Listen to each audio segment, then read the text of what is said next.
আর মৎস্যকন্যাও সেই লাঠিটাকে শক্ত করে ধরে নেয়। তারপর শকুন আর বাজ মিলে মৎস্যকন্যাকে নিয়ে উড়ে পালায়। গভীর সমুদ্রে মাছ ধরার জন্য একটা বড় জাহাজ বয়ে চলেছিল। জাহাজের একজন জেলে জাহাজের ডেকের উপর দাঁড়িয়ে দূরবীন দিয়ে চারিদিকটা খুব ভালো করে দেখছিল। যখন সে দূরবীন দিয়ে দেখছিল তখন সে দেখতে পায় যে একটা শীগাল পাখির পা মাছ ধরার জালে আটকে গেছে, আর সে কিছুতেই উড়তে পারছিল না। কেউ আমাকে বাঁচাও, আমি এই জালে ফেসে গেছি, বাঁচাও, কেউ বাঁচাও আমাকে, বাঁচাও। তখন সেখানে একটি মৎস্যকন্যা আসে। চিন্তা করো না আমার বন্ধু, আমি তোমাকে জাল থেকে মুক্ত করে দিচ্ছি। ঠিক সেই সময় ওই জেলের নজর মৎস্যকন্যার উপর পড়ে যায়। আরে এটা তো একটা মৎস্যকন্যা, আর আমি শুনেছি যে এই মৎস্যকন্যা যেখানে থাকে সেই জায়গাটাকে সাজানোর জন্য অনেক মতি, হিরে, চুনি, পান্না জমা করে রাখে। আমি তাড়াতাড়ি সাবমেরিন নিয়ে ওকে ধাওয়া করি। তারপর সেই জেলে নিজের সাথীদেরকে ডেকে নেয় এবং সমস্ত কথা খুলে বলার পর সে নিজে ওই মৎস্যকন্যাকে অনুসরণ করার জন্য চলে যায়।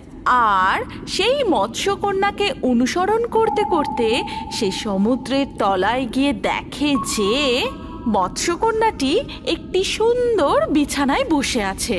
তখন সেই জেলে দূর থেকেই একটা জাল ফেলে তাকে ধরে নেয় আর অনেক অনেক পরিমাণে হিরে, জহরত, মুক্ত সব নিয়ে সেখান থেকে ফিরে আসে। তারপর মৎস্যকন্যাকে একটা জালের মধ্যে বন্দি করে নিয়ে দুই জেলে মিলে তাকে নিয়ে তাদের বাড়ি ফেরার সময় সিগাল তাদেরকে দেখতে পেয়ে যায়। আর তখন আরে এটা কি হলো?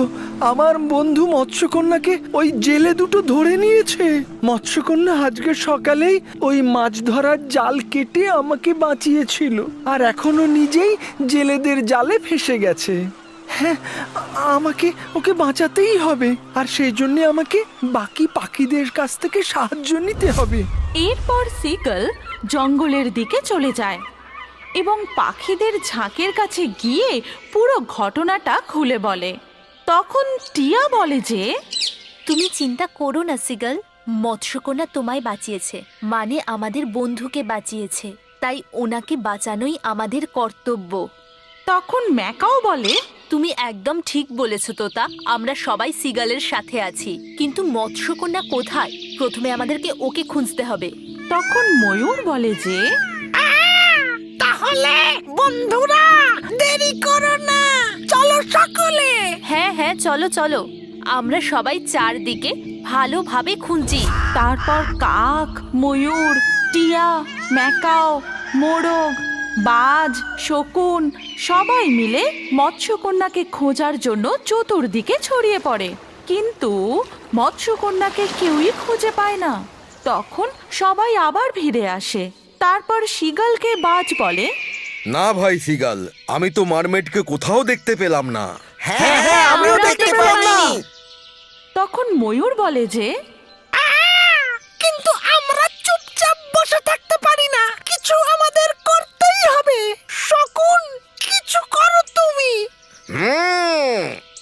আমার মনে হচ্ছে কেবলমাত্র ফুলপরি আমাদের এই সমস্যার কোনো না কোনো উপায় বলতে পারে। তাহলে ঠিক আছে, চলো আমরা সবাই ফুলপরির কাছেই যাই। এই কথা বলে সবাই মিলে ফুলপরির কাছে যায়। আর সেখানে গিয়ে টিয়া বলে যে, ফুলপরি, ফুলপরি, ফুলপরি তুমি কোথায়? কি হয়েছে টিয়া, তুমি আমাকে ডাকছো কেন? আমাদের বন্ধু মৎস্যকন্যাকে দুজন মাঝি ধরে নিয়ে গেছে, আর আমরা ওকে খুঁজে পাচ্ছি না। মৎস্যকন্যাকে খুঁজে বের করতে আমাদের সাহায্য করুন। ঠিক আছে, তোমরা সবাই আমার সাথে এসো। এরপর সবাই মিলে ফুলপরির সাথে যায়। এবং ফুলপরি গিয়ে একটি শান্ত জলাশয়ের সামনে দাঁড়ায়। তারপর নিজের জাদু দণ্ড সেই জলে ছোঁয়ায়।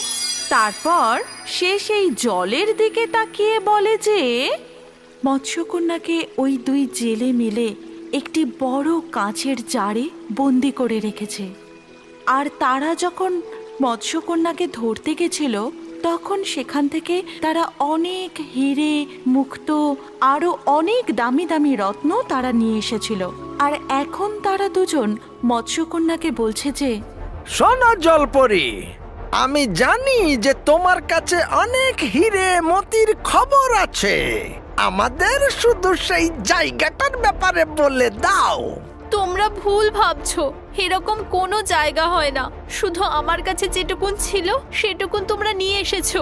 এবার ছেড়ে দাও আমাকে। আরে যদি তুমি আমাদের ওই জায়গাটা সম্বন্ধে সবকিছু বলে দাও তাহলে আমরা সবাই তোমাকে মুক্ত করে দেব। না হলে আমরা তোমাকে বেচে অনেক টাকা রোজগার করতে পারি, বুঝেছো? ওরা মৎস্যকন্যাকে বিক্রি করার জন্য হুমকি দিচ্ছে। আর কাল সকাল হতেই তারা দুজন জঙ্গলের পাশের বাজারে মারমেডকে বিক্রি করার জন্য সেখানে নিয়ে যাবে। তাহলে তো কালকেই আমাদের কিছু করতে হবে। এটা শুনে কাক বলে যে আমার মাথায় একটা দারুণ বুদ্ধি এসছে। যদি তোমরা সবাই রাজি থাকো তো তাহলে সেটা হওয়া সম্ভব, কিন্তু এতে খুব বিপদের ঝুঁকি আছে। তখন মুরগি বলল হ্যাঁ হ্যাঁ, আমরা সবাই তোমার সাথে আছি, বলো কি করতে হবে। হ্যাঁ হ্যাঁ, আমরা সবাই তোমার সাথে আছি, সবাই সবাই। তারপর কাক পুরো প্ল্যানটা সবাইকে খুলে বলে। আর সেই প্ল্যান অনুযায়ী পরের দিন সকালবেলা সকল পাখিরা মিলে বাজারের পাশে একটা বড় গাছের উপরে বসে রইল। তারপর দুটো জেলে মিলে সেই মৎস্যকন্যাকে নিয়ে সেখানে আসে। তারপর প্ল্যান এ অনুসারে সিগাল প্রথমে মৎস্যকন্যার কাছে যায়। আর মৎস্যকন্যা, কেমন আছো তুমি? তুমি কেমন আছো সিগাল? আমি ভালোই আছি। শোনো মৎস্যকন্যা, আমরা সব পাখিরা মিলে তোমাকে বাঁচাতে এসেছি। বাজার শকুন একটা লাঠি নিয়ে আসবে, তোমাকে শুধু সেই লাঠিটাকে জোর করে ধরে থাকতে হবে, ঠিক আছে? এবার আমি চললাম। ঠিক আছে। এই কথা বলে সিগাল চলে যায়। তারপর কাকের বুদ্ধি অনুযায়ী প্ল্যান বি অনুসারে ময়ূর গিয়ে দুই জেলের সামনে একটা বড় গাছের নিচে নিজের পেখম মেলে নাচতে শুরু করে দেয়। তারপর আরে এই ময়ূরটা কোথা থেকে এলো? কত সুন্দর, তাই না? আর প্ল্যান সি অনুসারে ম্যাকাও আর টিয়া গিয়ে সেই গাছেরই একটা ডালে বসে যায় এবং নিজেদের মধ্যে কথা বলতে শুরু করে। তুই দেখেছিস ম্যাকাও, ময়ূরের পাখনাগুলো কি সুন্দর, আর কি সুন্দর করে ও নাচছে। হ্যাঁ তোতা, তুই একদম ঠিক বলেছিস। ওর নাচ দেখে আমার তো মন ভরে গেল রে। আরে একে কথা বলা টিয়া আর ম্যাকাও। আরে আজকের দিনটা ভীষণ ভালো রে ভাই। এবার এই ময়ূরকে, টিয়াকে আর ম্যাকাওকে ধরবো আর বেচেও দেবো। হ্যাঁ হ্যাঁ, তুই গিয়ে ওই ময়ূরটাকে ধর, আর আমি গিয়ে ওই টিয়া পাখি আর মেকাউটার ওপর জাল ফেলছি। তারপর দুই জেলে মিলে ওই তিনটি পাখিকেই ধরার জন্য এগিয়ে যেতে থাকে। তখন পিছন দিকে প্ল্যান ডি অনুসারে বাজ আর শকুন মিলে একটা মোটা লাঠি নিয়ে মৎস্যকন্যার জারের উপরে রাখে। আর মৎস্যকন্যাও সেই লাঠিটাকে শক্ত করে ধরে নেয়। তারপর শকুন আর বাজ মিলে মৎস্যকন্যাকে নিয়ে উড়ে পালায়। তখন প্ল্যান ই অনুসারে মুরগি চেঁচিয়ে ইশারা করে দেয়। পালিয়ে যা ময়ূর, পালিয়ে যা। আমরাও পালিয়ে যাচ্ছি। তারপর টিয়া, ময়ূর, ম্যাকাও সবাই একসাথে পালিয়ে যায়। আর একেবারে সমুদ্রের ধারে পৌঁছে মৎস্যকন্যাকে সেখানে ছেড়ে দেয়। তখন মৎস্যকন্যা বলে, আপনাদের সবাইকে অনেক অনেক ধন্যবাদ বন্ধুরা। আপনারা সবাই আমার প্রাণ বাঁচিয়েছেন। আমি আপনাদের সবার কাছে কৃতজ্ঞ থাকব। আমরা সবাই তোমার বন্ধু, আর বন্ধুদের কর্তব্য হলো যে সে সব সময় তার বন্ধুদের রক্ষা করবে। যদি আপনাদের কখনো আমাকে প্রয়োজন পড়ে তাহলে আমি নিশ্চয়ই আসব। এখন আমি আসছি। বিদায় বন্ধুরা। বিদায় মৎস্যকন্যা, নিজের খেয়াল খেয়াল রেখো। রেখো। এরপর মৎস্যকন্যা সেখান থেকে চলে যায় এবং সকল পাখিরা খুব আনন্দের সাথে জঙ্গলে ফিরে আসে।